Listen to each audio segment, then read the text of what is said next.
ঈদের দিন গত ৭ জুন তীব্র স্রোতে ধসে পড়ে পদ্মা সেতুর কনস্ট্রাকশন ইয়ার্ড রক্ষা বাঁধের ২৫০ মিটার অংশ। ইতোমধ্যে ধসে যাওয়া অংশের সংস্কার কাজ শুরু করেছে পানি উন্নয়ন বোর্ড।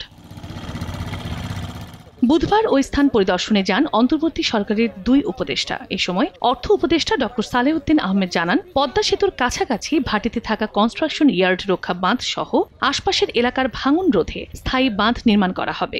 ডিজাইন লাগবে, এটা তো টাকা পয়সা কিন্তু মোটামুটি কম টাকা পয়সা সরকারে, বাংলাদেশ সরকারের পক্ষ থেকে আমরা যতটুকু পারি দেব। যত দ্রুত সম্ভব যদি আমাদের কাছে ফিজিবিলিটি টেকনিক্যাল ডিজাইনগুলো দেয়, আমরা তাড়াতাড়ি সম্ভব সমস্যার সমাধান করব।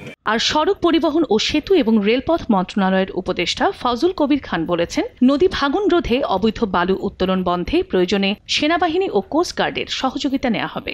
ড্রেজারগুলোকে দখল নিতে হবে, ইম্পাউন্ড করতে হবে এবং সেগুলোকে ইম্পাউন্ড করে এইসব মালিকদের বিরুদ্ধে মামলা দিতে হবে। এবং এইটা যদি বন্ধ না করা যায় তাহলে আমরা এখানে ইন্টারভেনশন করে এই সমস্যার সমাধান হবে। গত ১০ বছরের পানির গতি প্রবাহ দেখবেন, নদীর স্রোতে অ্যানালাইজ করবেন, অ্যানালাইজ করে তার একটা সমাধান দেবে, তারপরে সেটার ভিত্তিতে আমরা কাজ করব। পদ্মা সেতুর আশপাশে জেগে ওঠা চর খনন করে নদীর পানি প্রবাহ স্বাভাবিক করতে পরিকল্পনা নেওয়া হবে বলেও জানান ২ উপদেষ্টা। সময় সংবাদ, শরীয়তপুর।